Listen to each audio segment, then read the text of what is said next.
Bon, les gars, je sais pas quoi dire en intro tellement on n'a rien préparé aujourd'hui. Comment ça va, Moss? Bah écoute, ça va très bien. Non, c'est pas vrai qu'on n'a rien préparé. En fait, comment dire, on a eu un léger contretemps d'enregistrement avec un Oui, invité. voilà. Et du coup, on s'est dit qu'on allait profiter de l'actu et qu'on allait surfer un petit peu sur cette espèce de vague de suspicion qui a entouré le décès, enfin le suicide un petit peu mystérieux d'un... Attention, ne dis Oula. pas le S-word, Oula. parce qu'on va encore se faire Oh démonétiser. non, oh non. Moi, à chaque fois, j'en ai marre. La spécialité de YouTube, c'est de démonétiser le podcast au bout de 3 jours. Donc voilà, on va dire le S-word. Bref, donc on a un député qui, comment dire, a décidé que son existence devait arriver à son terme, voilà. Et donc, il a procédé à ce qu'on essaye de faire dans ce genre de situation quand on n'a qu'une corde sous la main. Tout Voilà. ça nous a rappelé un petit peu une partie de Cluedo, voilà. Donc, j'en profite. Je crois que c'était un des députés quand même les plus intègres qu'il y avait au sein des Républicains, de Mais ce que j'ai pu toujours, voir. c'est toujours pareil. Donc, C'est toujours pareil. C'est toujours les meilleurs qui partent dans ce genre de situation. Hein. Mais voilà. ouais, c'est terrible. En fait, il faut quand même Saluons dire sa parce que mémoire quand même un instant, parce que c'est... l'actualité va très très vite, donc en fait, il est possible que les gens, quand ils entendent ce podcast, soient déjà passés à autre chose. Il faut peut-être rappeler un peu le contexte qu'il y a autour de C'est ça. vrai. C'est que c'est un député qui avait dénoncé les accords liés au rachat d'Alstom par les Américains, qui est quand même le cheval de bataille du Mozart de la finance qu'on nous a foutu au pouvoir depuis Diberge. C'est pas qu'on l'a foutu, c'est que tu l'as choisi librement et de manière éclairée. Ah oui, de façon consentie, c'est ça. Surtout moi, un grand amoureux du suffrage universel, c'est dire à quel point j'ai dû choisir. Et ce gars disparaît donc mystérieusement, de façon très soudaine, quelques jours après un de ses collègues qui avait également fait des remarques dans le même sens. Voilà, donc est-ce qu'il se passe des choses? Est-ce qu'on est dans un épisode de Gomorrah? Est-ce que à tout moment en fait Emmanuel Macron c'est le parrain mais sans les spaghettis? On ne sait pas. Tout ce qu'on sait c'est que tu avais envie de parler d'enquête, de littérature policière, de suspicion, de Cluedo, d'énigmes, enfin de toutes sortes de choses de cet ordre-là. Je me trompe pas? Ouais, tout à fait. Bah, en fait, je me suis dit que ça faisait partie des quelques sujets qu'on n'avait pas vraiment abordés frontalement dans les podcasts qu'on avait fait. Ouais. C'est pas forcément... Il y a une bonne raison, c'est qu'on n'est pas spécialiste en fait. Enfin, surtout toi, je crois, mais moi-même, je suis pas très spécialiste de cette littérature-là, en vrai. Ouais, et puis peut-être aussi parce que c'est une littérature qui nous paraît, entre guillemets, moins sérieuse que d'autres. Tout à fait. Il y a tout à fait, peut-être un c'est peu de exactement ça aussi, c'est-à-dire que Ouais. moi je vois ça comme plutôt un truc de vacances, tu vois, un truc Ouais. tranquille l'été, tu te lis un petit polar, c'est sympa, mais pas forcément quelque chose que je considérerais toujours comme étant de la très grande littérature. Et bon, bah, peut-être que c'est un peu exagéré, donc j'espère que tu vas me remettre dans le droit Ouais, chemin. il y a quand même des choses à dire parce que effectivement, j'ai pensé comme toi et aujourd'hui, je mets beaucoup de guillemets et je modère beaucoup ce propos. Je pense que ça dépend de moments dans ta vie où tu as envie de te confronter ou pas à ce type de, disons, de littérature des marges un peu, si on veut dire ça comme ça. Et je pense que c'est intéressant d'en parler. Bon, écoute, on va se faire un petit podcast sympa. On va profiter des vacances des gens pour leur dire de s'abonner, de faire découvrir ça à leurs amis, à leur famille, enfin tout ce genre de choses. Voilà, écoutez-nous parler des scandales d'Alstom et de littérature policière sur la plage cet été. Voilà la nouvelle tendance, la trend a été lancée. Est-ce que juste avant qu'on se lance, est-ce que tu veux remercier les gens pour une très jolie fin de campagne que vous avez faite sur Mr. Scruton? Eh bah, oui, c'est vraiment un finish en beauté. Enfin, honnêtement, je t'avoue, nous, c'est toujours difficile de prévoir un peu où ça va se terminer, cette Ouais, histoire. on sait jamais. Et Ouais. clairement, les gens il y a eu sur les derniers 10 jours, il y a eu une grosse remontée des achats. Et du coup, on est passé au-dessus de ce qu'on avait pensé. Donc, on pensait qu'on finirait vers 1400 à peu près. Ouais. Et on est arrivé à 1491 de mémoire, donc prévente. Donc, c'est vraiment pas mal du tout. 2 livres, donc ça fait à peu près 750 préventes par livre. C'est vraiment pas mal du tout. C'est pas mal du tout, hein, c'est vraiment pas mal du tout, même si tu tiens compte du fait que c'est quand même des gros pavés, que c'est des gros pavés d'un auteur qui est injustement méconnu en France. Enfin, il y a quand même c'est une course à handicap. Donc c'est vraiment pas mal, c'est des scores qui sont très encourageants. Puis ça veut dire que ça va continuer à vivre aussi après. Ça va Ouais, continuer bien à sûr. Et ça donne envie d'en faire Même d'autres. si ce sera plus cher, maintenant, comme tu l'as dit et répété plein de fois. Oui, bah, là maintenant on les a mis sur le site, donc je peux vous annoncer les tarifs nouveaux du truc. Alors, donc, Allez. aïe, ça pique. Non, en fait, il y en a un des deux qui pique pas. Dis-le pour que les gens en fait comprennent ce qu'ils ont perdu à pas saisir l'opportunité au bon moment, parce qu'il y a quand même un moment donné, la sanction doit tomber, tu vois. Bah, alors, le visage de Dieu, on est à 24 €. Donc c'est Ok. à peu près en ligne avec les tarifs qu'on avait fait jusque-là. On a dû remonter un peu parce que l'équation économique, enfin, avec les hausses des impressions et tout, il fallait quand même qu'on compense une partie. Et celui qui pique plus, c'est Désir sexuel, une enquête philosophique, parce que lui, il fait vraiment quasiment 500 pages en fait, donc il est vraiment épais. Ouais. Et lui, il est à 34. Donc ça Et pique, bim. ça Et pique très bim. fort. Et ça rentre. Voilà. Allez. Sachant que les premiers qui étaient les plus rapides pour se lancer sur la campagne l'ont eu à 20 €. Donc si tu veux, Ouais, le, voilà. le discount était quand même légendaire. J'ai envie de dire, c'est amplement mérité. C'est comme quand je vois arriver dans mes DM aujourd'hui des gens qui me demandent des livrets brochures. Ah. Mais les frérots, c'est fini ça, Lorenzo. J'ai des copies de page écran où j'ai dit que ça s'arrêtait, qu'il fallait en profiter, etc. Et j'ai eu finito. un Canadien Voilà. qui est passé, Voilà. d'ailleurs je lui dis bonjour si jamais il nous écoute, Avec qui est plaisir. passé un peu en soum-soum entre le 31 et le 1er juillet le matin, au moment où je devais faire Ouais. la mise à jour des conditions. Et donc, Ouais. le gars a passé une commande pile au bon timing pour bénéficier de manière...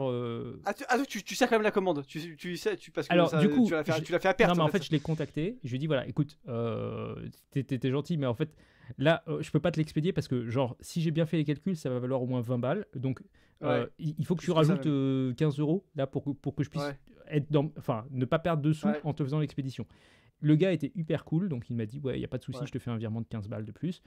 Et du Ok, coup, on ok. s'en est sorti comme ça. Mais ça coûte, Ok. Bah, ça il coûte est honnête. Il est honnête. vraiment plus de 20 € sur 2 bouquins de faire l'expédition. Ouais, Genre, bien sûr, mais bien sûr.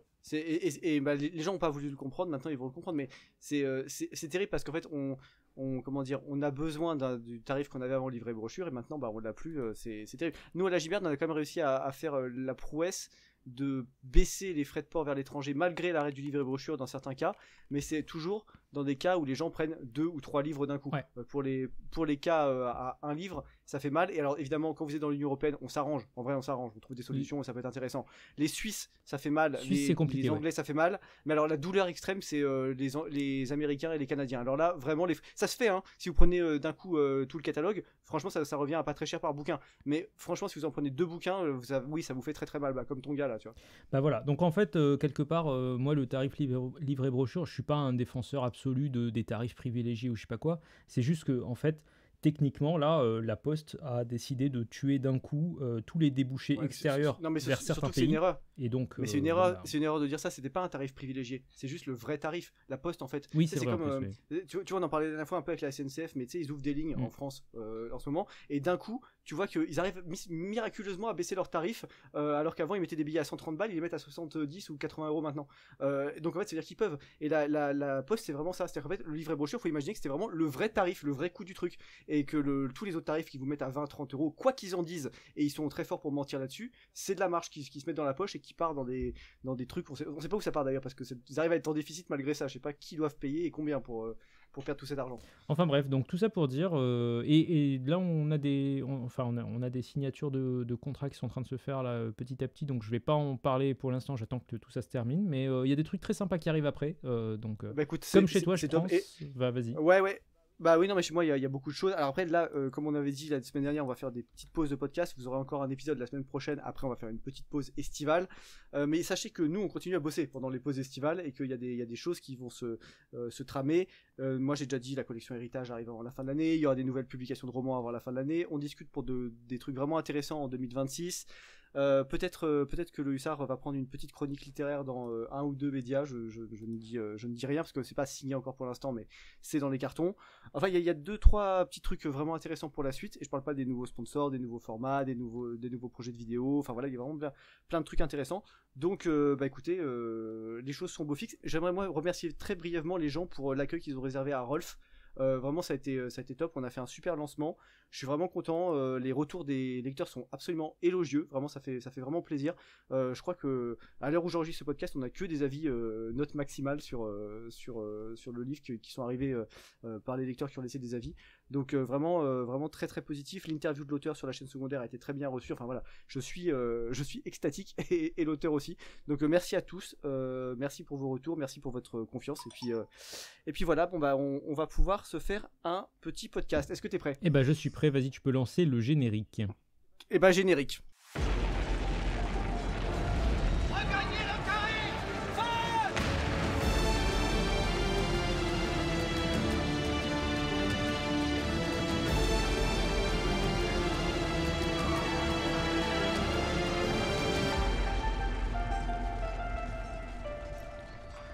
Alors, Monsieur Mayorum, qu'est-ce que tu voulais dire de beau pour commencer cette discussion? Parce que c'est toi qui as amené ce sujet. Moi, j'avais rien demandé. Ah bon, toi tu Moi, t'avais aucune envie de faire ce sujet, tu t'es dit non. Aucune envie.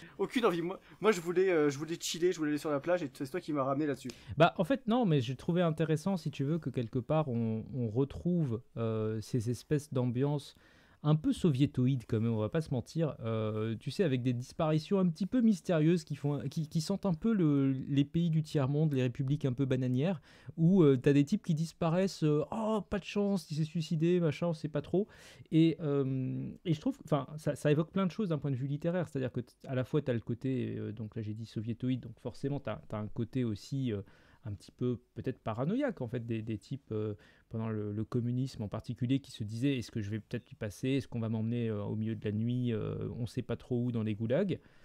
Et aussi tu as tout ce côté un petit peu des enquêtes, des livres à énigmes d'une manière générale, et énigmes il y en a plein de variantes, hein. Je veux dire il y a des livres qui cherchent à résoudre des meurtres, mais il y a aussi tout un tas de choses qui sont beaucoup plus rigolotes, des énigmes mathématiques, on avait un peu parlé de ça quand on avait parlé du livre, enfin du podcast sur les maths. Je me rappelle notamment. C'était longtemps. Voilà, c'est ça, c'était il y a fort longtemps. Mais on avait parlé du théorème du perroquet de Gage, qui est un livre à énigmes pour résoudre une enquête de matheux, en fait, en gros. Et là, je me suis dit, voilà, on a un sujet qu'on n'a peut-être pas traité, c'est un angle mort peut-être. Ça se prête bien à l'été et en même temps, pourquoi pas en fait. Enfin, c'est vrai que. Ouais, non, je suis assez d'accord. Quel rapport t'as avec cette littérature, toi? Je veux dire, tu l'as découverte à quel âge? Qu'est-ce que t'en as pensé? Est-ce que c'est un truc qui t'a accompagné? T'as eu des phases? T'as eu des moments où ça t'a intéressé, d'autres moins? Est-ce que t'as des auteurs phares là-dedans? Qu'est-ce que t'aurais comme regard là-dessus, toi? Moi, je dirais que c'est un peu pour moi, c'est un peu la littérature que je lisais pour me détendre quand j'étais ado plutôt. Ouais, J'avoue que ok. depuis, j'en ai quand même pas lu tant que ça dans les quelques dernières années. Donc, Ouais. parce que, en fait, je vais être honnête, hein, je pense que j'ai aussi moins le temps de lire des choses juste pour me détendre. Tu vois, genre, Bah, c'est marrant parce que c'est exactement ce que j'allais dire. En fait, moi, c'est pas un secret, c'est que j'étais passionné par Sherlock Holmes quand j'étais tombé dedans vers, je sais pas, 12-13 ans, tu vois. ouais. Donc toutes les enquêtes policières de Conan Doyle. En fait, je trouvais le principe d'un mec qui résout des enquêtes en ayant un pouvoir d'observation incroyable où il peut déduire des trucs au 50e degré. Je trouvais ça complètement incroyable. En fait, je trouvais l'idée tellement bonne que j'aurais voulu l'avoir moi-même, tu vois. Et en fait, quand tu grandis, peut-être que tu as moins le temps. Peut-être que t'as une capacité d'émerveillement qui est moindre, une capacité de patience aussi parce qu'il faut souvent attendre la fin, même si c'est des nouvelles, la fin de la nouvelle pour savoir ce qui s'est passé, qui t'éloigne un peu. Et j'ai l'impression que c'est un peu une courbe de Gauss, c'est-à-dire mais inversée, c'est-à-dire que ça revient quand t'as je sais pas 40, 50 ans, etc. Moi je vois beaucoup de disons d'hommes dans la force de l'âge comme on dit maintenant, qui en fait reviennent au polar ou reviennent aux littératures policières et que ça leur plaît beaucoup. Et je vois aussi pas mal de femmes autour de, je sais pas, 50, 60 ans, même plus, qui prennent ou reprennent du Agatha Christie, du Mary Higgins Clark, ce genre de choses. Alors que finalement, je vois assez peu de gens dans la trentaine, ou début de la quarantaine, ou même dans la vingtaine, se passionner pour ça. Alors j'imagine qu'on peut trouver des contre-exemples, hein, notamment avec toutes les trucs de littérature pour adolescents, tu sais, les dark romance, young romance, je sais pas quoi. Mais en fait, nous, comme on parle de livres, je suis un peu désemparé pour m'exprimer là-dessus. C'est quoi de la littérature pour adolescents? Vas-y, explique-nous là, parce que je sens que ça va cliver des Oh, gens en commentaire là. C'est oh, parfait pour le référencement. me fais pas le coup du gars avec des goûts exhaustifs qui comprend pas les subtilités à l'arrache du béotien que je suis. Toi qui, sur la littérature féministe, a été d'une violence, comment dire, mémorable. Mais mérité. Non. Ah. Ah putain, allez, ça c'est fait. Et ben écoute, non, mais que dire sur ces trucs-là? Bah, c'est que souvent c'est des. En fait, le roman policier repose sur des schémas. Tu sais, il y a toujours le meurtre, puis l'arrivée dans le village, puis l'enquête, et puis un moment on croit avoir trouvé, puis finalement on n'a pas trouvé, puis alors du coup l'enquêteur tombe dans un piège, et puis finalement il s'en sort de justesse, mais ça lui apprend quelque chose, et puis finalement, enfin, tu vois, c'est toujours le même truc jusqu'à la résolution finale, et puis après t'as une espèce de scène post-crédit où il a résolu le truc, et puis finalement il va pouvoir faire le truc qu'il voulait faire au début, ou profiter de ses vacances, ou se marier, enfin il va se passer un truc quoi. Et en fait, cette répétitivité du schéma du roman policier, je trouve que ça le rapproche pas mal justement de tout ce qui est, tu sais, la littérature comme on dit, young adult, c'est ça le terme poli, je crois, pour qualifier ça. Ouais. C'est-à-dire que c'est des schémas extrêmement répétitifs, à tel point que j'ai vu passer, je crois que c'est Brajlon qui a sorti ça, un bouquin sur comment écrire une fiction young adult, et en fait, en gros, avec 50 schémas décortiqués. Donc tu sais, en mode en plus ils ont des noms que en anglais, parce qu'il y a un mot sur deux qui est en anglais dans ces trucs là, donc tu sais, c'est From Enemy to Lovers, je sais plus quoi les autres, enfin, mais en gros c'est toujours en fait, des patterns d'histoire extrêmement simples et simplistes qui se répètent. En fait, on est un peu dans 1984, tu sais, avec les machines à produire des fictions à la chaîne, et en fait comment dire, ça produit une espèce de sous-littérature pour un culte, et pour gens qui en fait veulent le prestige social de la lecture, sans avoir comment dire, l'investissement et le niveau de réflexion et le niveau intellectuel qui va avec. C'est pour des gens qui n'ont pas compris le fond de l'affaire. Et en fait, après, est-ce que tous les auteurs dans ce genre-là se conforment à ça? Parce que tu vois, moi j'ai l'impression quand même que il y a des patterns qui sont rompus, ou il y a des choses qui sont pas forcément respectées telles quelles. Tu parles des policiers, ouais, ou tu des parles policiers. Oui, bah en fait c'est ce que j'allais dire. Ou qu'ils ont fait, créé les patterns, en fait. Genre, pour moi, typiquement, ils ont créé les patterns déjà pour commencer. Un certain livre de Agatha Christie qui a été renommé depuis Ils étaient 10. Ah oui, ils étaient 10 avec le N-word. Avec le N-word. Le mot qu'il ne faut pas dire. Ce livre-là, il a créé en fait pour moi tout un format ou un pattern du huis clos, où tu as une enquête qui se répète en boucle avec des prédictions, des prémonitions. Et je pense qu'une partie, tu vois, même de mémoire, toi, je crois, on avait parlé dans le dernier épisode de Dan Brown, une partie des intrigues parfois de Dan Brown récupère un petit peu ces patterns-là, en fait, le côté genre, il y a une prophétie, est-ce qu'on va déjouer la prophétie? Ah non, elle s'est accomplie quand même. Ouais, tout à fait. Bah, c'est surtout, j'en ai parlé la semaine dernière, mais c'était dans Angers Démon. T'as un truc qui t'annonce que 4 cardinaux vont mourir. Ouais. Et en fait, à chaque fois, ils essaient de prendre de vitesse les cardinaux, et en fait, en plus, je crois qu'ils te disent comment ils vont mourir. Donc ça, pour le coup, je pense que c'est inspiré très clairement du fameux Ils étaient 10 d'Agatha Christie. Et est-ce qu'on en parle de ce renaming d'ailleurs? Bah en fait, si tu veux, un jour je ferai un épisode, je pense, mais c'est pas du tout encore prévu ou dans les cartons, mais j'aimerais bien faire un jour un épisode sur qu'est-ce que vraiment la censure, telle qu'elle se présente dans la littérature en Occident. Parce qu'en fait, les gens vivent dans l'idée qu'il n'y a pas vraiment de censure, et que quand on censure un truc, c'est les auteurs vraiment antisémites, ou les auteurs vraiment racistes, ou les auteurs ce que tu veux. En fait, la censure, elle est beaucoup plus pernicieuse et beaucoup plus dévoyée aujourd'hui. C'est beaucoup de l'autocensure, moi j'ai l'impression. Il y a ça, mais il y a aussi vraiment, parfois, c'est juste un mot, un titre, on retire une préface, on retire un paragraphe discrètement dans le bouquin, on retire une phrase discrètement dans le bouquin. T'as des éditions de Bainville aujourd'hui où ils retirent une phrase dedans. T'as des éditions du dictionnaire philosophique de Voltaire où, sans qu'on t'en informe, l'article islam a été retiré. Parce que c'est bizarre ça. Que Pourquoi Voltaire a tendance à dire des trucs sur Mahomet qui n'étaient pas piqués des hannetons. Comment ça s'appelle, La place de l'étoile de Modiano, où ils ont retiré la préface de Jean Co, ils ont retiré des paragraphes au fur et à mesure des rééditions, suite à l'actualité au Proche-Orient. Alors pas les dernières actualités depuis 2 ans là, mais ce qui se passait avant. Je sais pas s'il y a eu des nouveaux après. T'as le truc avec Agatha Christie. En fait, t'as plein d'exemples comme ça de soft censure, de censure. Vraiment, pour le coup, c'est vraiment une censure cachée. T'es sur un coup un peu à la 1984, où si t'as pas le livre d'avant, t'as aucun moyen de savoir qu'il y a quelque chose qui a été retiré à cet endroit-là. C'est pas caviardé, c'est vraiment juste ça n'a jamais existé, tu vois. Ouais, et c'est vrai que c'est très malsain ça, parce qu'en plus, mais même le Ils étaient 10, bon, je pense que là c'est un peu trop connu entre guillemets, mais je suis pas sûr que dans 2 générations, les petits jeunes qui vont se pointer à la librairie du coin, ils se souviendront qu'en fait Ils étaient 10 avait eu un autre nom avant, tu vois. T'aurais un roman incroyable à faire, ça pourrait être l'histoire d'un mec qui est un collectionneur compulsif d'Agatha Christie en l'an 2200, tu vois, et il recherche le fameux roman avec le N-word dans le titre, mais en fait il arrive pas à comprendre que c'est un roman qu'il a déjà lu et qu'il a juste changé de titre, tu vois. Incroyable, j'adore l'idée. Franchement, tu vois le plot twist, enfin je sais pas si tu tiens un roman aussi avec ça, mais une nouvelle en tout cas, à mon avis tu peux tu peux te marrer. Et d'ailleurs ça se trouve, nous si on réfléchit par rapport à ça, il est tout à fait possible, parce que tu sais, parfois on a le problème avec des auteurs antiques, comme ton cher Xénophon, mais pas que,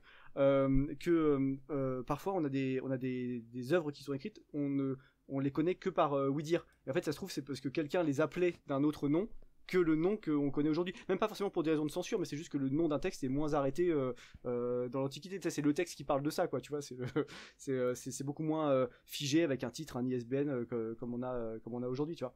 Bon bref, en tout cas ça c'était pour l'aspect censure. Pour l'aspect sur les romans policiers, en fait, j'ai l'impression que c'est une littérature qui a un peu comme la SF peut-être, qui a pâti à la fois de son côté diffusion dans les journaux et dans la mise à disposition d'un très très grand public, y compris extra-littéraire, et puis d'autre part d'une certaine répétitivité des formes. Alors bien sûr, tu as des gens qui ont cassé ces formes ou proposé des nouvelles choses, comme Agatha Christie avec le fameux bouquin dont on parlait, mais c'est pas le cas de la plupart des romanciers de polar aujourd'hui. Le polar, par exemple, c'est un très gros marché. Moi, j'ai bossé avec des éditeurs de polar. Je sais que c'est un très très gros marché, et en fait, si tu veux, c'est quand même un marché qui est d'une incroyable répétitivité, et les lecteurs qui viennent le cherchent des trucs très précis. Par exemple, tu as des maisons qui sont spécialisées dans le fait de faire, je sais pas, du polar coréen, par exemple. Okay. Donc il y a toujours un certain nombre d'archétypes, où tu as des auteurs américains qui ont fait des séries de 40, 50, 60 romans, toujours avec les mêmes personnages, et le pitch c'est toujours genre par exemple comme un peu dans les séries policières, donc t'as toujours je sais pas un flic ou une flic avec un ou une je sais pas psychologue, scientifique, ça peut être un écrivain, ça peut être en fait ils mettent une autre profession en rapport, ça crée une espèce de petite dynamique, et puis ils te font résoudre des énigmes avec ça, et puis ils t'en sortent un ou deux par an, et ils en écoutent beaucoup, ils gagnent des fortunes avec ça, et ils ont aucune raison d'arrêter. Est-ce que c'est encore de la littérature? C'est la grande question, tu vois. Oui, après, enfin, moi j'ai toujours remarqué, alors c'est une question curieuse parce que tu dis que tu les connais peut-être un peu, donc je suis intéressé, mais j'ai toujours remarqué qu'il y avait énormément de polars qui étaient traduits de l'américain maintenant, et que c'était devenu une grosse part du marché, c'est de la traduction de polars, et souvent, pour être honnête, moi je connais pas toujours les auteurs qui sont à l'origine des traductions, enfin dont on traduit les œuvres, alors même que quand ils sont présentés, j'ai l'impression qu'ils sont présentés comme si c'était des stars mondiales, tu vois. Alors déjà, je pense qu'il y a effectivement un effet de village très fort en littérature, où tu peux être super connu dans ta petite mare, mais pas forcément très connu à l'extérieur. D'où le fait que de temps en temps tu vois passer certaines tendances, je pense, comme je parlais du polar coréen avant, c'est un truc qui est arrivé il y a une petite dizaine d'années en France, et ça a explosé dans une niche, tu vois, et après ça passera, et ce sera remplacé par, je sais pas, du polar chinois, ou du polar indien, ou du polar... Avant, t'avais la mode du polar scandinave, notamment islandais. T'avais des noms... Ah oui, c'est vrai, ouais. Tu sais, tout en sonne à la fin, alors c'était toujours Ragnar, machin truc Skur du sol. Je me rappelle, c'était pas la fille et le bidon d'essence, ou... T'en as eu plein, donc je peux pas te... Alors celui-là, je le connais pas, mais t'en as eu vraiment, vraiment plein. Et souvent ça fonctionnait. Alors t'avais un peu deux variantes, comme souvent. T'as les auteurs du cru, c'est-à-dire les auteurs du pays, de la région ou du courant qui écrivent, et puis t'as ceux de chez nous qui essayent de mimer ça. T'as eu des auteurs de polar français qui ont fait des séries de polar qui se passaient par exemple dans le Grand Nord ou ce genre de choses. Et je trouvais ça un peu ridicule, cette mode du polar scandinave, parce que tu parles de polar dans une région où il y a très très peu d'êtres humains, c'est vrai que où il y a très très peu de crimes, et globalement tout le monde se connaît aussi en fait. Voilà, donc en fait, bon, j'ai quand même, je crois pas que à Reykjavik en Islande, il y ait un service de police scientifique extrêmement développé, tu vois. Genre, ça m'a toujours. Bon, et j'ai toujours aussi trouvé qu'ils étaient très pauvrement écrits. Alors après, j'ai un ami qui s'y connaissait bien en littérature scandinave, et notamment dans tout ce qui était Edda, tu sais, la mythologie scandinave, qui m'a dit qu'en fait ça a toujours été un trait de caractère de l'écriture scandinave, c'est d'être très froide, avec des phrases très ramassées, une écriture à distance, quasiment comme si t'écrivais un contrat de mariage, quoi, tu vois. Et donc en fait t'as pas d'affect et de côté un peu ampoulé comme on peut avoir dans les littératures méditerranéennes. Je sais pas si c'est vrai, mais toujours est-il que ça crée un hiatus, et que moi j'ai jamais adhéré à ce truc là, tu vois. Et il y a une espèce de tendance qui se suivent par rapport à ça. Et pour ce qui est de l'américain, tu me parlais des polars américains avant, j'ai l'impression que comment dire, c'est aussi un espèce d'effet de... Alors, comment expliquer ça? Mais c'est des raisons économiques que tu connais bien avec Carmin. C'est-à-dire qu'en gros, tu vas parler avec des Américains en leur disant je veux acheter les droits, ils te disent ok, mais c'est très cher. Et donc toi, à partir du moment où tu as mis genre un gros billet sur la table, t'es obligé de rendre ton auteur bankable. Donc t'es obligé de calculer des trucs très très justes, de faire des opérations, d'inonder le marché avec ça, parce que t'as besoin d'en vendre plein pour que ça reste rentable. Moi j'ai fait j'ai rédigé 2 ou 3 contrats à une époque quand j'assistais une éditrice pour des auteurs américains assez cotés. Je peux dire que les avaloirs, c'est des gros chiffres, hein. Ils gagnent plus en un avaloir dans un marché secondaire comme ça, comme la France, que un salarié français moyen gagnent en brut annuel. Voilà. D'accord, ok. C'est pour donner des ordres de grandeur, nettement plus même. Et donc voilà, tu vois, il y a quand même un moment donné où ils ont besoin de rentrer dans leurs frais après. Et je pense que ça joue sur ces trucs-là et que finalement la qualité littéraire et l'intérêt évident du lecteur passe au deuxième plan. Tu vois, comme on le voit dans beaucoup de domaines éditoriaux, j'ai l'impression. Ouais, après, je sais pas, moi j'ai toujours été un peu surpris parce que, bon, quelque part, une partie de ces auteurs-là, pour moi, s'apparente à ce qu'on appellerait des romans de gare. Donc, c'est pas forcément des auteurs qui ont une vocation à être très nobles dans leur style littéraire. Et pourtant, ça se vend toujours très très bien. Encore aujourd'hui, alors qu'il y a eu une énorme baisse quand même du lectorat en général. Donc, tu as l'impression que c'est parce que c'est des personnes plus âgées qui continuent à lire ou chez les jeunes, tu as encore des jeunes de 20 ans qui sont passionnés de romans de gare. Ça existe, ça, encore ? Écoute, je peux pas te dire parce que je suis pas spécialiste du marché du polar, mais ce qui est évident avec des considérations vraiment faciles à vérifier, c'est que oui, c'est toujours les boomers qui font vivre l'industrie du livre. Je veux dire, c'est clairement pas Nicolas 30 ans qui est surtaxé ou Timothée 22 ans qui crève à la bourse du Crous ou Abdel qui vit de la CAF et de la comment on dit des allocations qui va acheter du bouquin. Que ce soit la rentrée littéraire, que ce soit les polars pendant les vacances, que ce soit toutes sortes de livres un peu plein pot, c'est toujours, nous on connaît bien ça parce qu'on s'adresse précisément à des gens qui sont pas dans ces tranches d'âge là et on voit qu'on est obligé de redoubler d'efforts marketing et de convaincre des gens qui ont peu de temps et beaucoup d'impôts qui pèsent sur eux qu'il faut consacrer un peu de valeur à leur élévation esthétique et spirituelle. Et donc évidemment t'as un élément là-dessus. Je sais pas si en plus on peut pas dire que les rôles des systèmes de diffusion extrêmement grand public comme les points relais ou les diffusions en caisse dans les Leclerc, dans les Auchan, dans les grandes surfaces comme ça. C'est vrai que c'est beaucoup là-dedans aussi. Tu vois. Même sur l'aire d'autoroute moyenne, t'en trouves toujours des tonnes, alors que exactement. Tu trouveras jamais un bouquin un peu sérieux ou un peu. Alors parfois tu trouves des bouquins faussement sérieux. Tu trouveras le bouquin de Raphaël Enthoven, quoi. Ouais, c'est ça exactement. Ou alors tu sais que tu trouves une collection blanche, ça va être une vraie fausse collection blanche. Ouais, ce sera pas le dernier de Ferdinand Céline. Ou un truc un peu. C'est ça.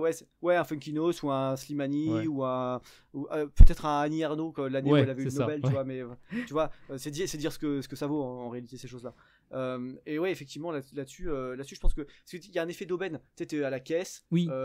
Tu t'attends pour payer ton paquet de bonbons à 4,50 € à la station-service Leclerc, tu vois, de je sais pas quelle aire d'autoroute. Et tu dis tiens, quitte à me faire avoir à donner un billet de 20 € pour un paquet de bonbons, est-ce que je rajouterais pas un petit bouquin avec, tu vois. Et tu crois pas qu'il y a aussi des parents qui en achètent pour les gamins en mode tiens vas-y je t'achète ça t'occupera dans la bagnole.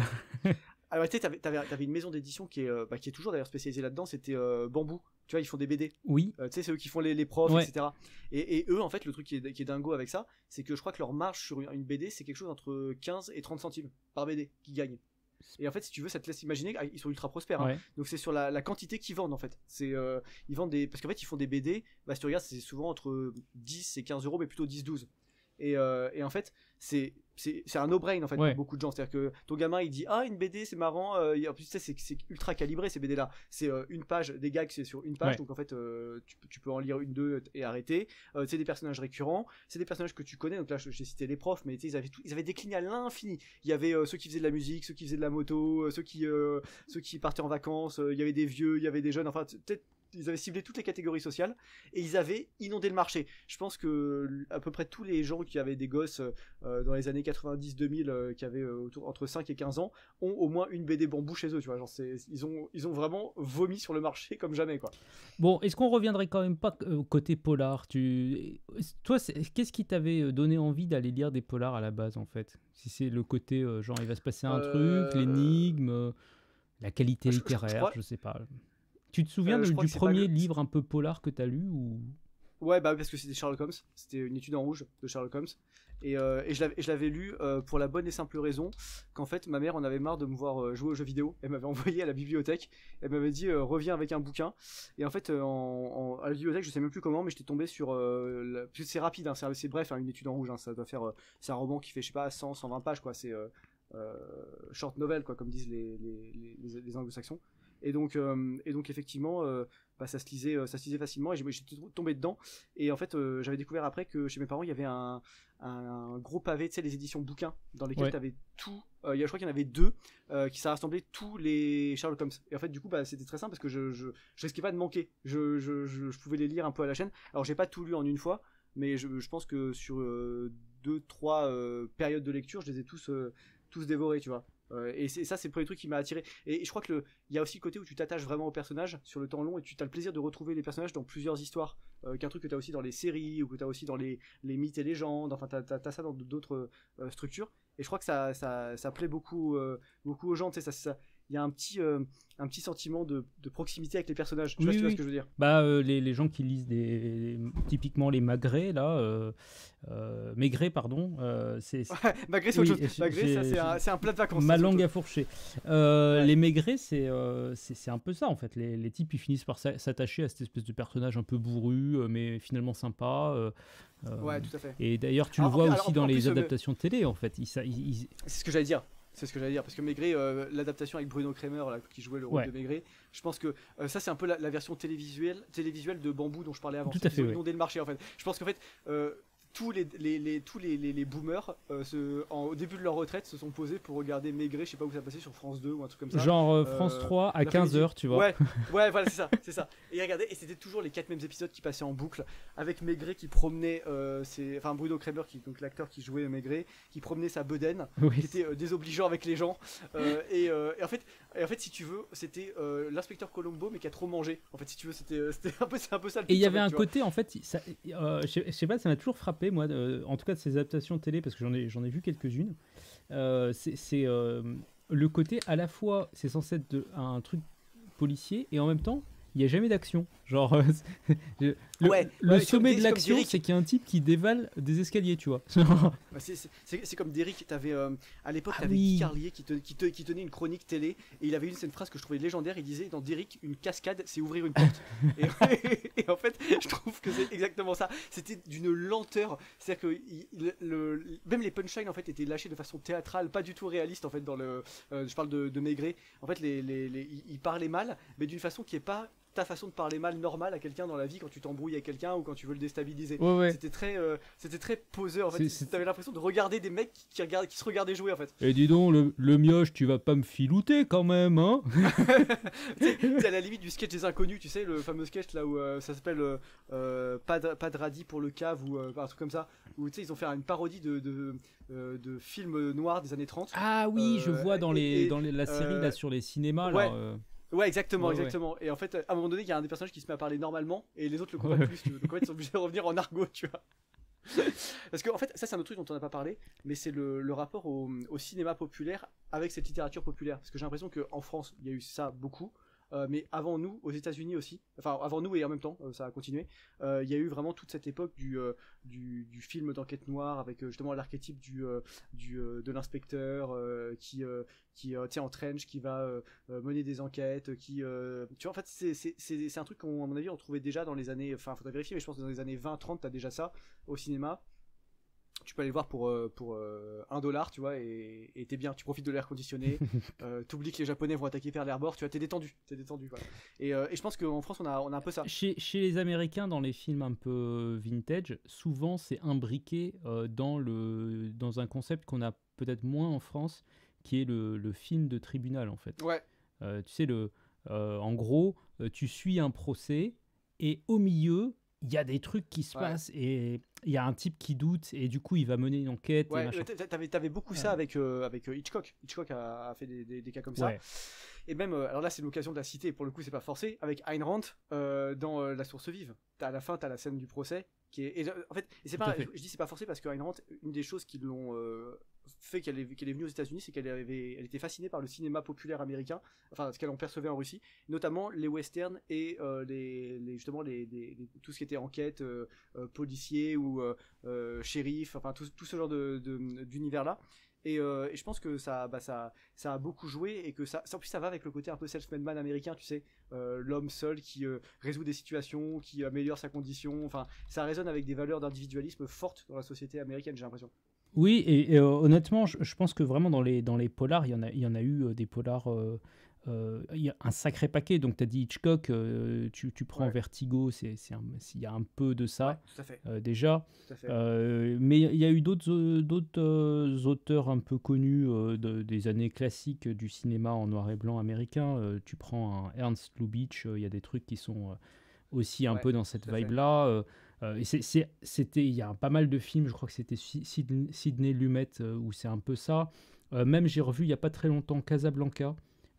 C'est pareil, ça tourne un peu. Putain, le dernier être humain à avoir revu Casablanca. Bah, C'est incroyable. En fait, le dernier mec avant toi, il est mort en 1982, en fait, si tu veux. Donc écoute, c'est terrible. honnêtement, moi je l'ai trouvé Ouais. assez frais en fait, Casablanca.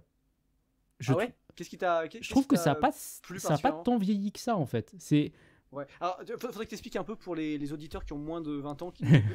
Ça va, eux, c'est perdu, eux, c'est foutu, ils auront pas entendu parler. en gros, c'est un film qui a été fait à la fin, alors de mémoire des années 40, qui en fait présente une histoire d'amour impossible qui se déroule entre un tenancier de bar, un certain Rick, qui a ouvert un bar en Algérie après avoir fui le Paris occupé, et une demoiselle qui s'est remise en couple en attendant, et qui arrive avec un espèce d'espion. En attendant, et les gens. Non mais attends, non mais parce que la meuf, elle travaille que en intérim. alors en fait, je vais incroyable. spoil un tout petit peu, mais au début, si tu veux, tu pars avec une approche. En fait, tu pars un petit peu comme ce brave Rick là. Lui, il a gardé un bon souvenir d'elle. Il a juste pas compris pourquoi un beau jour elle avait disparu. Et au début, Ouais. tu vois, lui, il pensait qu'en fait, non, il avait dû forcément y avoir un grand drame dans sa vie, quelque chose et tout. Il la voit redébouler. Ouais. Et il la voit avec un autre type. Et donc, il se dit quand même, c'est fou, elle s'est remise vachement vite avec un autre type. Quand même, c'est un peu bizarre, hein, tout ça. Et en fait, plot twist, il découvre que c'était quand elle était avec lui que, en fait, elle trompait son mari, qui était le gars avec Ouais. qui elle était là. Et qu'en gros, elle a Ouais. passé un an à faire comme si de rien n'était, comme si elle n'était pas mariée, machin, célibataire, tout ça, alors qu'en fait, son mari était dans les camps. Gros dossier, tu vois. Énorme dossier. Ah mais oui, c'est vrai. J'avais zappé cet aspect-là. Putain, mais en fait, je crois que j'ai jamais vu. Et il y a toute une intrigue supplémentaire, parce qu'en fait, Ouais. c'est l'Algérie de l'époque coloniale. Donc, Ouais. il y a une sorte de protectorat français, plus C'est plus qu'un une protectorat, si je puis me surcouche, permettre, hein. une surcouche C'est littéralement des allemande, départements en fait. plus une surcouche allemande. Et du coup, tu as Ouais. des espèces de bisbilles entre les Allemands qui exigent des trucs, des Français, les Français qui font de la résistance passive. Enfin, franchement, c'est Ouais. assez... non, c'est assez sympa. Ouais. Est-ce que c'est... Enfin, c'est souvent présenté comme étant un des films les plus importants du cinéma en noir et blanc, machin. C'est peut-être Ouais, un tout à fait. poil exagéré, mais c'est un très bon film. Ouais. Honnêtement, vous allez passer un très bon moment si vous l'avez jamais vu. Et ben Faites voilà. la minute On va culture. envoyer les- C'est une soirée, c'est Voilà. 1h30. Vous l'avez dispo à peu près n'importe où en version... Je me demande s'il est pas sur YouTube. Hein, parce que Ouais, il je est peut-être pense, ouais. même libre. Il est peut-être même libre de droit maintenant. Je suis pas sûr, mais il faudrait regarder. Hein. En tout cas, C'est- franchement, c'est, en 3 ouais. clics, vous trouverez à peu près n'importe où. Vous n'avez pas beaucoup de Ouais. raisons de ne pas aller voir ça. Si... Putain, les conseils cinéma du Hussard, c'est de regarder Inception ou Interstellar avec des visions comment dire, particulières pour rapprocher ça de la littérature. CF, ma dernière vidéo. Alors que les conseils de Moss, c'est d'aller regarder des films des années 40 en noir et blanc et en les trouvant, je cite, rafraîchissants. Voilà. Donc choisissez which way, choisissez votre chemin et décidez-vous les enfants. Voilà. J'ai réfléchi. En fait, je crois le premier polar que j'ai lu, c'était Ouais. Le mystère de la chambre jaune. Ah, on n'en a pas parlé du tout, c'est vrai. Et C'est vrai. je t'avoue que... Big Banger, hein, ça Ouais, aussi. j'en ai gardé un très bon souvenir, et ça m'avait paru vraiment pas mal. Mais Ouais. je pense que je devais avoir 13-14 ans à l'époque. Donc Ouais. Encore une fois, tu vois, on retombe sur ce que je disais, c'est dans ces périodes-là que tu découvres ce genre de littérature. Moi, en parlant de production française, j'ai un nom qui m'est remonté en tête, un nom que ce serait grave qu'on l'évoque pas, Arsène oui, Lupin. bien sûr. Parce que c'est un peu le pendant inverse. Et pareil, je crois que je l'ai découvert à peu près à cet âge-là, quoi, 12, 13, 14 ans. Et en fait, je trouvais ça vraiment astucieux d'avoir retourné l'histoire et de te mettre dans la peau du méchant, tu vois. Je trouvais ça vraiment porteur de quelque chose d'intéressant. Et puis j'ai trouvé ça bien écrit, honnêtement. Je trouvais que même si c'était de la littérature un peu, tu disais de gare tout à l'heure, mais c'est des gens qui n'avaient pas forcément le temps de se relire, parce qu'il fallait produire quand même beaucoup. et ben en fait il y avait quand même un niveau de style par défaut qui était supérieur à ce qu'on peut trouver aujourd'hui dans pas mal Ah bah de oui, gens oui, oui, qui je suis bien officiellement passent d'accord. leur temps à Ouais, je suis écrire. bien d'accord qu'en Voilà. fait, enfin, avec un peu de recul, c'est au moins bien écrit et bien, enfin, on Ouais. peut pas le mettre en défaut le fait que ce soit bien écrit en fait. Non, je dirais pas qu'il y a un style particulièrement reconnaissable comme tu peux avoir chez Céline ou comme tu peux avoir chez Victor Hugo ou comme tu peux avoir chez Romain C'est Gary. ça, ouais. Quoique chez Romain Gary, le style varie beaucoup d'un roman à l'autre, mais Mais ça tu reste vois l'idée. tout à fait Voilà. correct, voire même Voilà. parfois, tu trouves qu'il y a des phrases qui sont bien tournées. Euh, Ouais, franchement, il y a quelques fulgurances hein, ouais, ouais, parfois c'est pas qui mal. sont. Ouais, ouais. Non, c'est pas mal du Dans tout. le genre de petites nouvelles aussi, parce que c'est vrai qu'on a beaucoup évoqué des romans, mais il y a aussi des nouvelles. Je me suis Ouais, souvenu que peut-être la première nouvelle un peu dans ce genre-là que j'avais lue, c'était une de Edgar Allan Poe sur ouais, une lettre qui était planquée au milieu du salon. Alors je spoil totalement le truc, ouais. je sais plus comment. La Ah, lettre elle est volée, je crois. légendaire. Oui, je crois c'est celle où en fait la lettre est littéralement devant tout le Voilà, monde depuis le ouais. début et ouais. C'est très très elle est très frappante. Je crois que c'est une des plus connues de tout ce qu'il a produit. J'avais trouvé que c'était banger. Ce Bon, Edgar. Ouais, c'est banger. une Ouais. fois que tu l'as lu une fois, si tu veux, quelque part, enfin, l'effet il marche qu'une fois, tu vois. Genre, Ah bah c'est ça le problème des romans policiers, je trouve aussi, c'est que t'as pas forcément envie de les relire sauf rarissime exception, alors que tu peux avoir envie de relire un roman, comment dire, un roman classique, même en connaissant la fin, en l'ayant déjà lu 2-3 fois, tu vois, tu peux prendre un plaisir par exemple à relire 93 de Victor Hugo, prendre un plaisir à relire le mystère de la chambre jaune, c'est plus délicat si tu veux. Enfin, je sais pas ce que t'en penses, peut-être que t'es pas d'accord ouais, avec moi. non, en fait, je pense que au bout d'un moment, tu peux les avoir oubliés. Oui, en fait, leur meilleure chance c'est d'être, comment dire, suffisamment insipide pour que tu puisses les redécouvrir plusieurs fois par vie. En fait, c'est ça que tu es en train de me dire. Ouais, non, mais même en fait, ta mémoire finit par effacer des trucs, tu vois. Genre, aujourd'hui, je pense que je relirais typiquement des choses que j'ai lues quand j'étais ado. Je pense que j'aurais beaucoup de mal à me souvenir de tous les détails, en fait. Je me souviendrai que de certaines grandes idées. En fait, je me Ouais, souviens du spoil, tu vois. Je me souviendrai pas de tous les détails au milieu. ouais, d'accord, je vois. Euh, Écoute, qu'est-ce que je voulais dire là-dessus? Oui, je t'ai un peu coupé quand t'as parlé justement de la chambre, enfin du mystère de la chambre jaune. Quel effet ça t'a fait et quel souvenir t'en gardes avec le temps de ça? Est-ce que sur le moment ça t'a fait l'effet d'être vraiment un banger, ça t'a lancé un peu ou au contraire ça t'a pas donné envie de poursuivre? Bah, en vrai, enfin, quelque part, j'ai trouvé ça intéressant. Et puis, je crois que je me suis lu quelques Agatha Christie derrière. J'ai dû lire peut-être quelques trucs un peu plus seconde zone. Et Ouais, en fait, au bout d'un moment, j'ai eu l'impression quand même que ça se répétait beaucoup. Et en fait, c'est le côté répétition qui a fait que je me suis un peu lassé, je crois, de ouais. ce genre-là, en me disant, bon, bah, au fond, une fois que tu en as lu 10-15, tu les as un peu tous lus.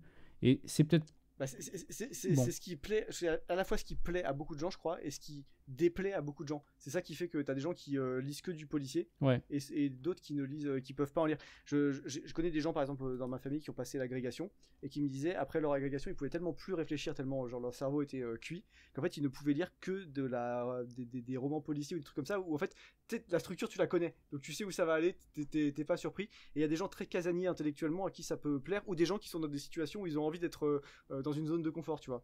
Et peut-être que c'est un sentiment qui te plaît plus quand t'es jeune ou quand t'es vieux, mais pas quand t'es au milieu de ta vie. Ça, on retombe sur ce que je disais avant, tu vois. Bah, quelque part, tu as envie de découvrir des nouveaux patterns, des nouvelles manières de présenter des enquêtes même, en fait. Je trouve que enfin, souvent, c'est vrai qu'il y a une sorte de répétition qui se met en place très très vite. Et c'est un peu... moi, j'avais eu un peu le même phénomène avec les bouquins, mais je crois que je t'en avais déjà parlé de Bernard Werber. Tu vois, Ouais, tout à c'est fait. Tout à typiquement fait. Mais la première fois, il tu a fait te du dis c'est policier aussi, lui, super d'ailleurs. frais, ah c'est intéressant, c'est vachement neuf, j'ai pas l'habitude d'avoir des Enfin, constructions comme ça. c'est- Quand on a lu deux c'est mal écrit par ou contre. trois, C'est tu très mal t'arrêtes écrit. quoi. En fait, c'est Ouais. Bah, en fait, je pense que. Bah, on avait déjà parlé, mais c'est vraiment l'archétype du mec qui a des bonnes idées, mais qui va pas au bout de ses bonnes idées, je trouve, Werber. C'est-à-dire que. Il fait des romans avec des points de vue un peu frais, des idées un peu fraîches, et puis je trouve que c'est mal mené stylistiquement et que ça t'emmène pas très très loin aussi en termes de réflexion, et qu'au bout d'un moment, quand t'as compris que c'est les petits jeux sémantiques et les petites passes du gars, il n'y a plus vraiment de capacité à aller au-delà et à à proposer quelque chose de mieux. Enfin, je sais pas si c'est Ouais. ton Bah avis, mais carrément. moi, Non, moi, mais c'est je vraiment suis comme ça que j'ai totalement vécu. d'accord avec ça. Et en plus, surtout que pour le coup, lui, parfois, il est un peu, il mélange des genres, donc il y a un peu le côté science-fiction, mais tu as aussi un peu le côté Ouais, enquête. Et franchement, les enquêtes qu'il te fait, je te promets que quand t'en as lu deux trois, tu t'arrives à pré-shot qui va être le coupable ou qu'est-ce qui va se passer avec au moins 20 pages d'avance, tu vois, je pense, facile. ouais, je suis d'accord. Et alors là, t'as utilisé un mot qui est intéressant, c'est le mot enquête, parce qu'en fait, on a parfois des histoires d'enquête qui sont pas des romans policiers, à strictement parler, ou des polars ou des thrillers.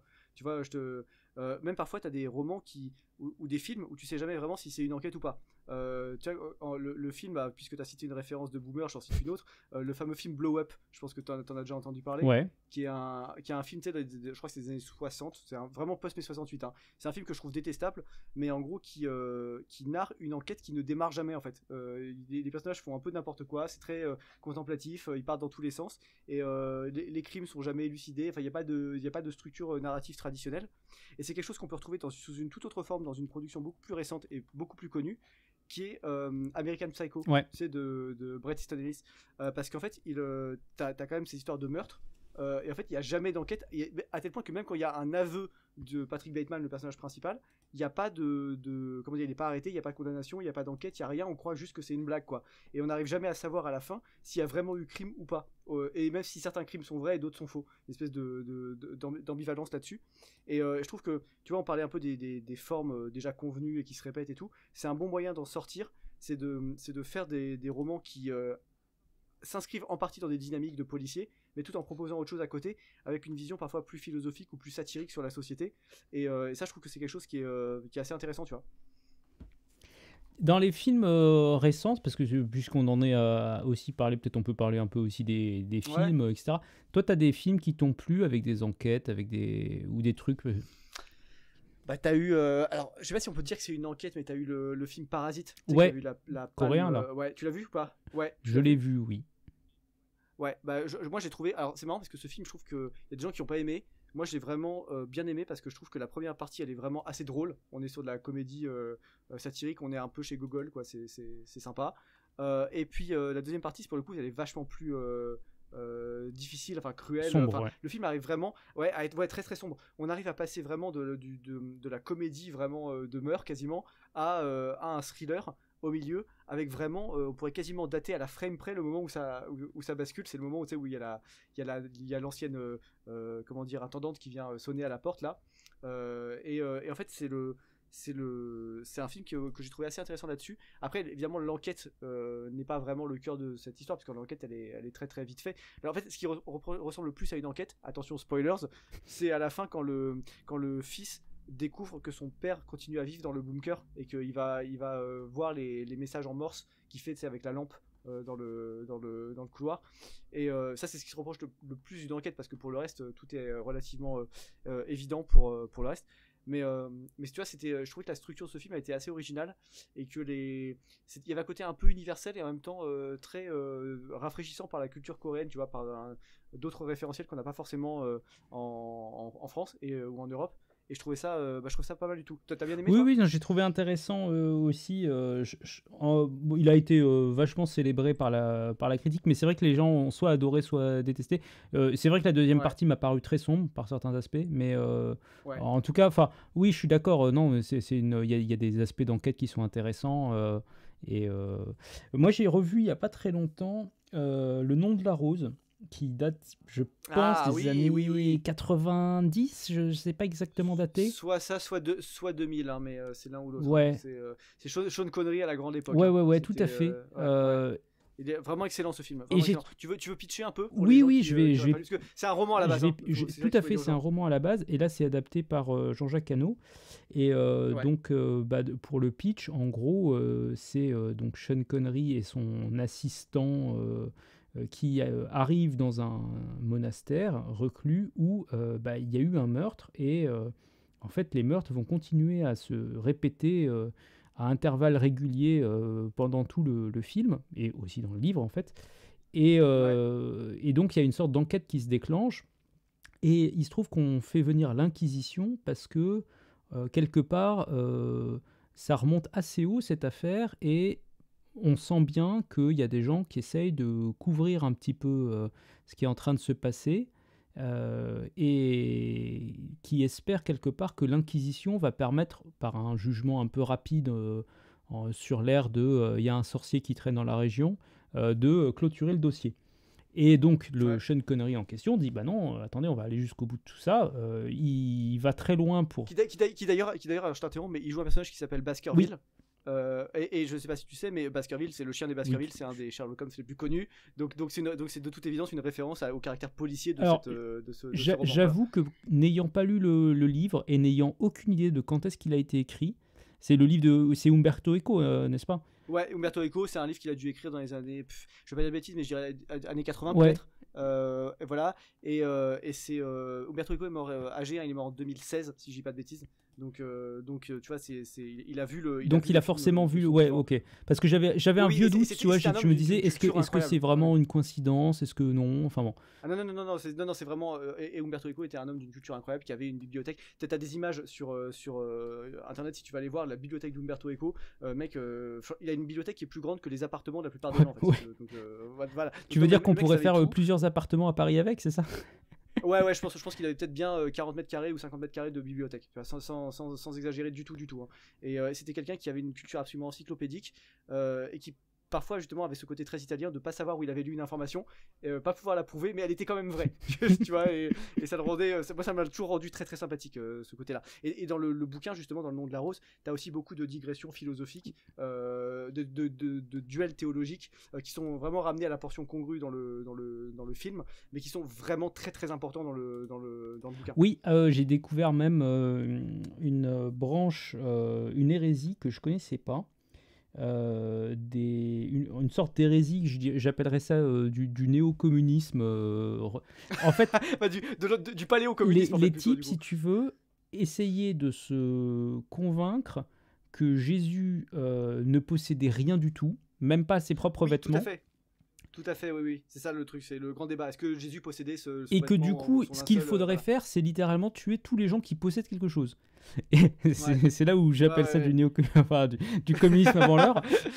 On peut appeler ça du Antoine-léonisme, mais c'est une variation. Et alors, je sais plus le nom, j'ai oublié le nom de ce truc. Pour moi, c'était du donicisme ou un truc comme ça, peut-être. Je sais plus. Alors, je sais plus justement, je vois très bien de quoi tu parles, mais c'est vrai que c'est un sujet. Mais c'est une hérésie qui est tellement entre guillemets pas connue que.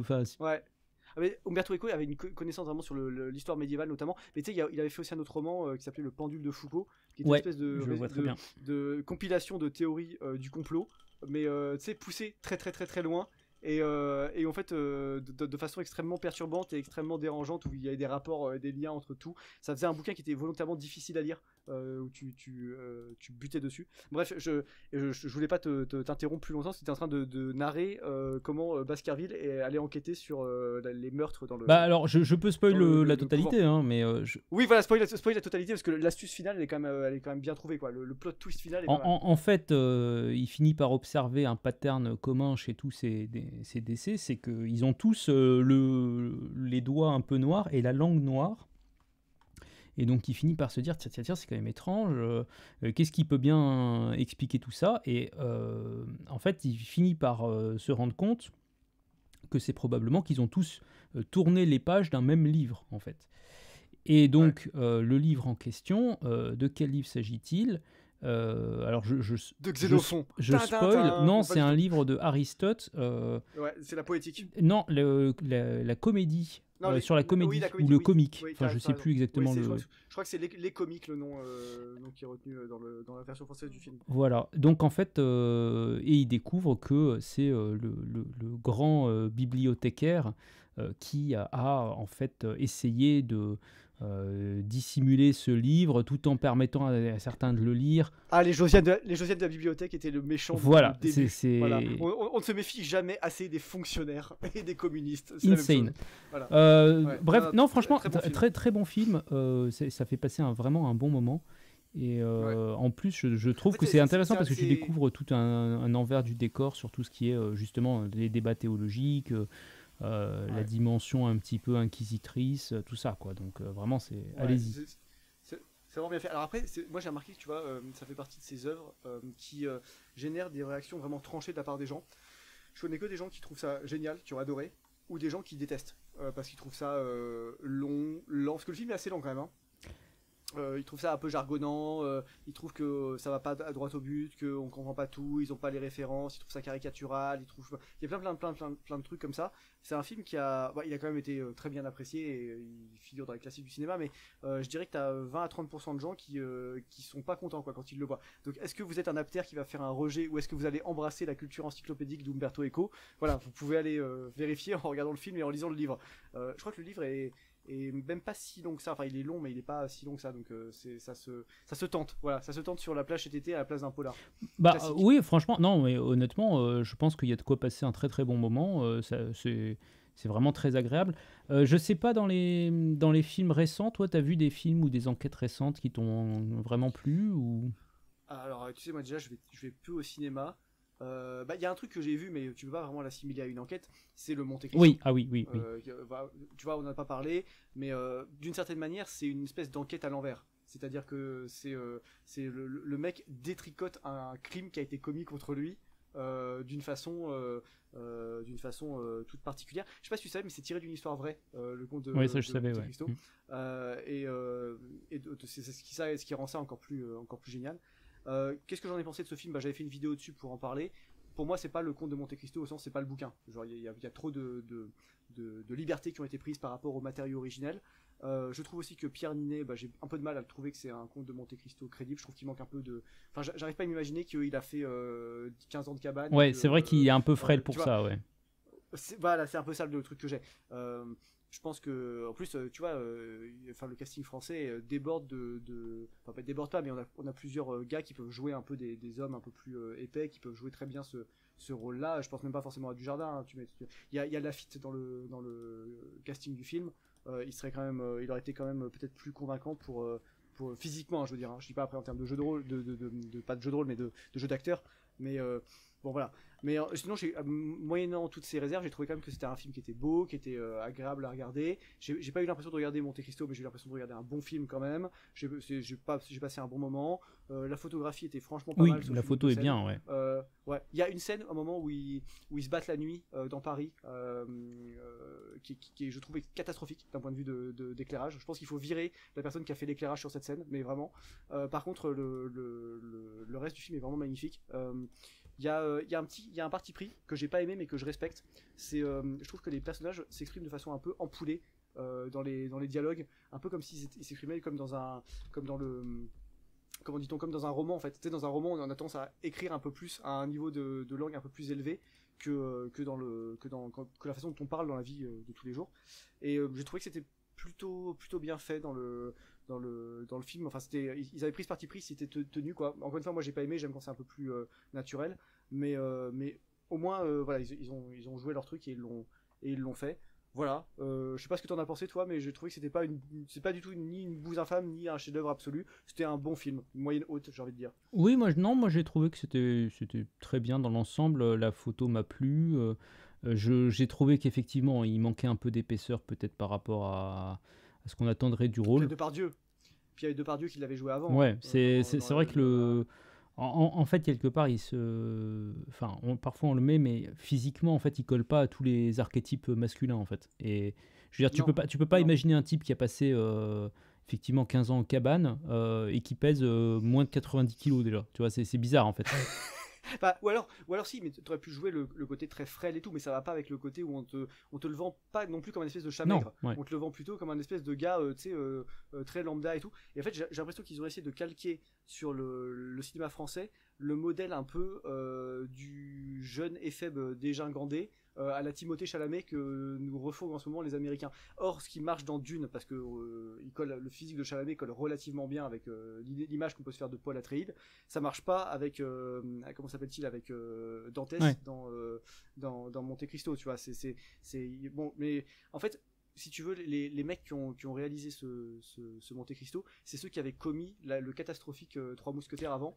Donc en fait, je suis déjà tellement heureux je suis tellement heureux déjà qu'ils aient fait beaucoup mieux, parce que c'était vraiment de la merde. Hein, les Trois Mousquetaires, j'ai vu que la première partie, la deuxième je la regarderai pas. Mais c'était honteux. Hein, c'était alors moi j'en ai vu un de film il y a pas très longtemps avec Fabrice Lucchini. Alors je crois de mémoire qu'il s'appelle Kéops, si je me trompe pas. Ok, ça me dit absolument rien. Une sorte d'enquête où t'imagines un espèce de prof d'égyptologie qui se lance à la recherche du trésor de la tombe du pharaon, machin. T'as vu Indiana Jones en fait, c'est ça que t'es en train de me dire. Eh ben, écoute, je te promets, je pense qu'ils ont largement puisé là-dedans.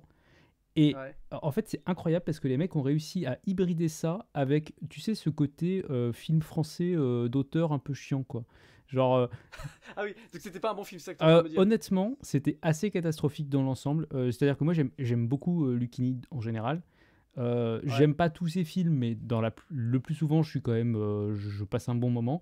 Et là, franchement, je me suis dit, mais mince, mais qu'est-ce que je suis allé voir en fait? C'est-à-dire que, en gros, tu as tous les espèces de poncifs de ce milieu, les patterns qui sont toujours les mêmes, le côté. Oh là là, par inadvertance, il pense qu'il va faire une bêtise. Et en fait, il se trouve qu'on découvre un indice grâce à cette bêtise, avec des personnages secondaires qui sont tous plus oubliables les uns que les autres. Enfin, franchement, je te promets, c'est assez incroyable. Il y a des trucs qui vraiment correspondent à rien. Combien ça a coûté à Nicolas cette nouvelle gabegie Je sais pas, du je sais CNC? pas. Faudrait vérifier. Mais même moi, j'avais presque un peu de la peine pour Lucchini parce que de temps en temps, il t'habitue à des films qui sont vraiment pas mal. Et là, je me suis dit, mais mince, en fait, ce truc, ça mérite un niveau télésérie bas de gamme, quoi. Non mais attends, Lucchini, il faut être très clair sur un truc, c'est que ses interviews sont légendaires, ses spectacles au théâtre sont légendaires, certains films qu'il a fait sont très très bons, mais la majorité quand même des films qu'il a fait sont entre le passable et le bof nanardesque. Tu vois, je veux dire, je parle pas évidemment du colonel Chabert, je parle pas de 2-3 trucs et tout, mais il a fait quand même énormément de films, et de son propre aveu, certains sont des daubes, et d'autres sont des trucs vraiment très bizarres. Je sais pas si t'as déjà vu le film qu'il avait fait avec Romer quand il était jeune, sur le Perceval là. Je crois que je l'ai vu. Avec Ariel Dombal. Je crois que je l'ai vu. En fait, c'est incroyable parce que quand j'avais fait une vidéo sur Lucchini et son rapport à la littérature, t'as des gens qui étaient quand même venus premier degré en commentaire, et pas genre un ou deux, t'en avais au moins une petite dizaine qui étaient venus pour m'agresser en me disant tu n'as rien compris, tu es un béotien, ce film est un chef-d'œuvre. Non, ce film est une merde infâme.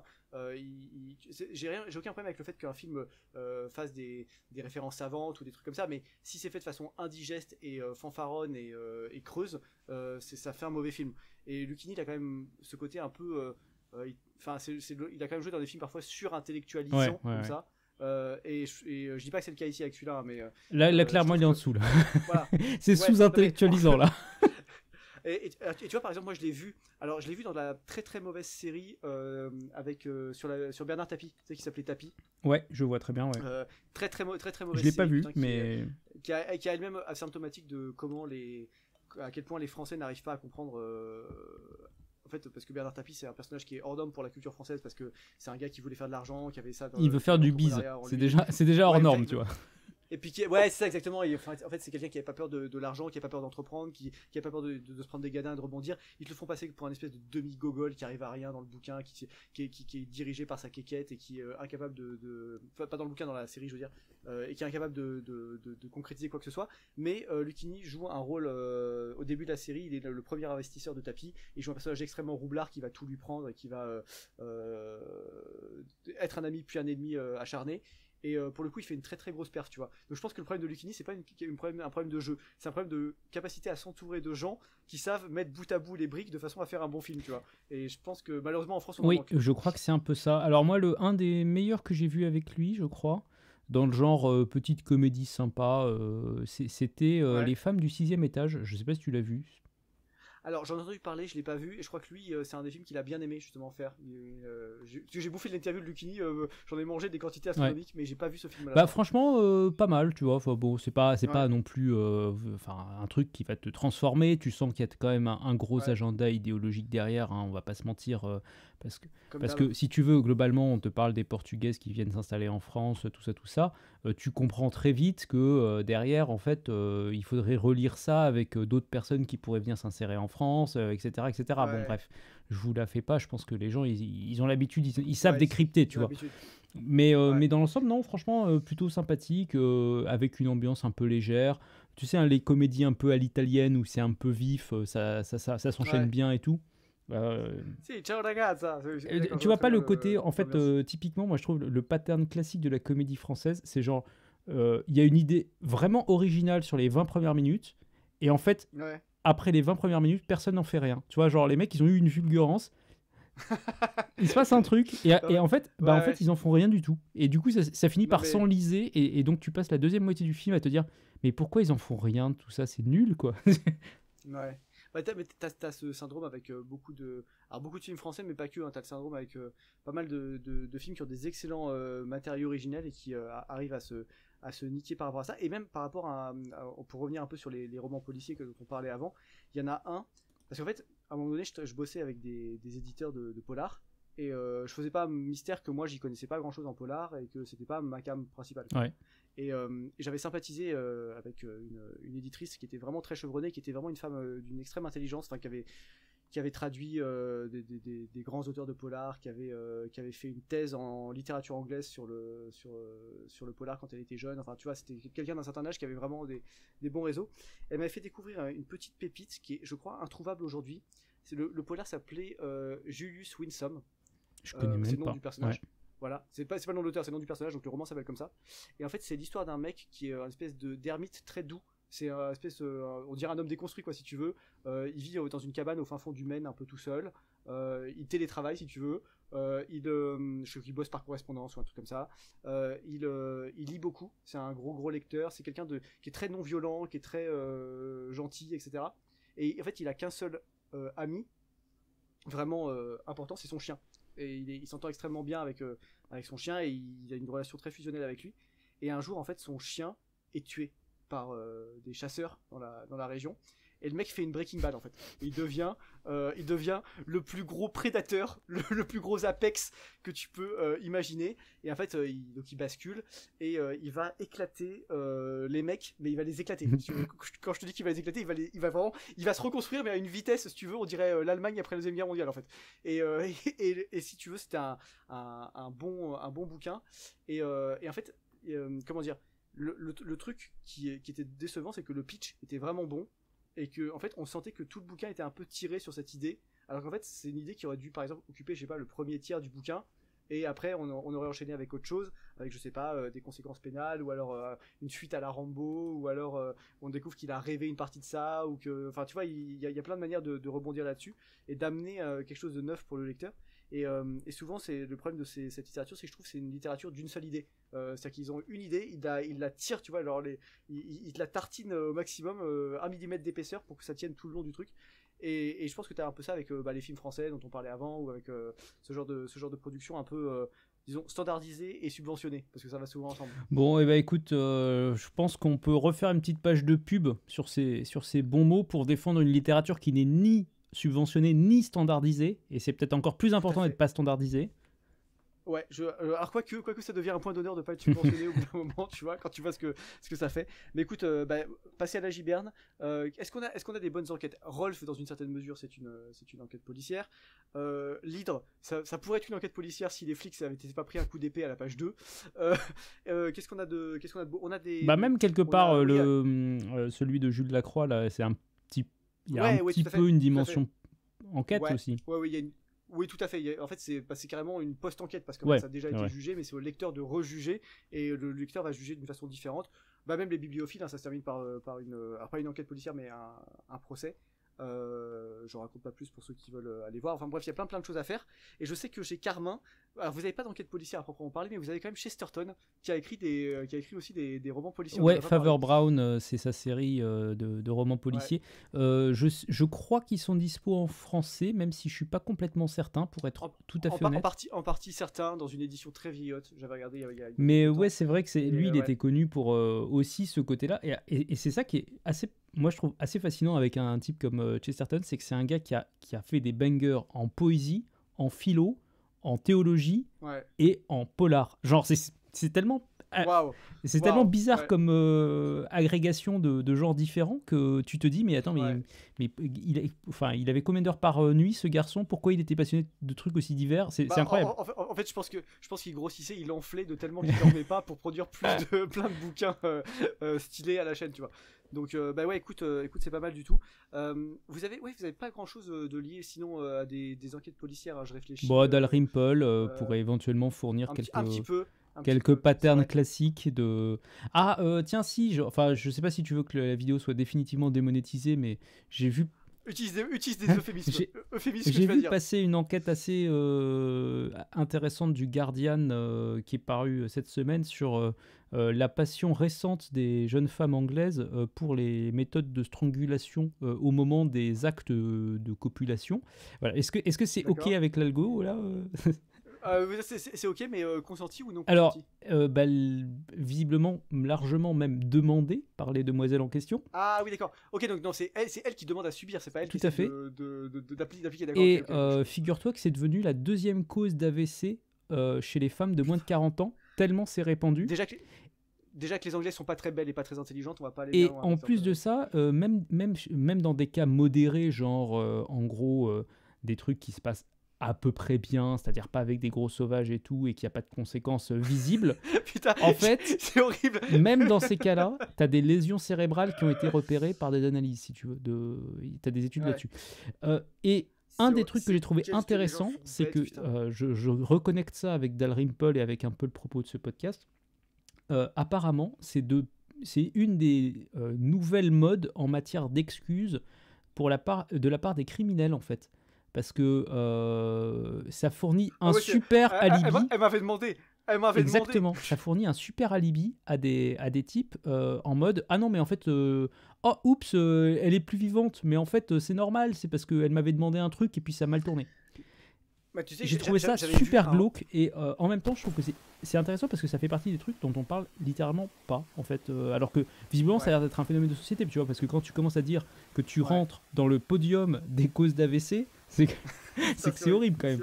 Mais en fait, il y a quand même un truc qui est incroyable, c'est que j'avais vu un documentaire, tu sais, sur comment s'appelait cette histoire, ce fait divers avec cet homme qui avait étranglé sa compagne.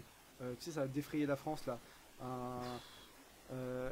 J'ai plus son nom, mais un petit brun qui était ingénieur informatique et sa meuf, elle était je sais plus quoi. Je crois que je revois qui c'est, mais j'avoue que je suis tellement Tu pas vois, à ces trucs-là, moi que. France périphérique, je suis désolé, j'ai plus son nom, les gens le diront en commentaire. Et en fait, j'avais vu un reportage dessus, et en fait, il a donc tué sa femme par strangulation. Les enquêteurs te disaient que pour tuer quelqu'un par strangulation, c'est 4 minutes 30, comme ça. Donc en fait, si tu veux tuer quelqu'un en l'étranglant, je pense que c'est une des pires méthodes du monde. N'importe quel objet contondant te donne des meilleures chances, un meilleur ratio de résultats, si tu veux. Je suis pas en train de faire un truc pour démonétiser pas la vidéo. Tu le dis uniquement pour le dénoncer fermement quand même. S'il te plaît, Exactement. répète-le pour YouTube. Je condamne fermement et je me rends sur place. Un numéro vert sera mis à disposition de celles et ceux qui le désirent. Non, blague à part, plutôt sordide à part. Ce que je veux dire par là, c'est que, comment dire, que ça provoque des AVC, ça m'étonne pas, mais que des mecs essayent de s'en servir comme excuse. 4 minutes 30, t'as le temps de te rendre compte qu'il y a un problème, tu vois. Genre, ah non, mais on est d'accord. Voilà. Moi, ça me paraît presque fou en fait. Ça ne passera pas. Mais oui, non, mais en fait, pas, ça fait partie des. Enfin, si tu veux, ça fait partie de ces nombreux moyens que. En gros, la plupart des gens sont quand même obligés de trouver des excuses pour justifier qu'ils ont fait un truc horrible, tu vois. Donc, en fait, sûr. ils attrapent tout ce qu'ils ont. Et ce truc-là, visiblement, maintenant, à la cote. Donc voilà. Putain, incroyable. Bon, écoute, voilà, on est ravis de découvrir ça. Donc, ne vous faites pas étrangler d'ici la semaine prochaine pour le dernier podcast de cette saison. Lisez des bons livres, passez à la Giberne, passez chez Carmin, regardez Casablanca, qu'est-ce qu'on a dit d'autre encore, lisez Le Nom de la Rose, abonnez-vous, activez la cloche, enfin voilà, plein de choses sympas. Et on vous laisse sur un petit générique supplémentaire, parce que les gens maintenant râlent quand il n'y a pas assez de générique. C'est vrai, on est passé de l'autre côté. Oui, j'ai des commentaires de gens qui disent seulement un seul générique, c'est scandaleux. Donc voilà, on va vous en mettre quelques-uns pour terminer cet N'importe épisode. quoi. Voilà. Regagner le carré.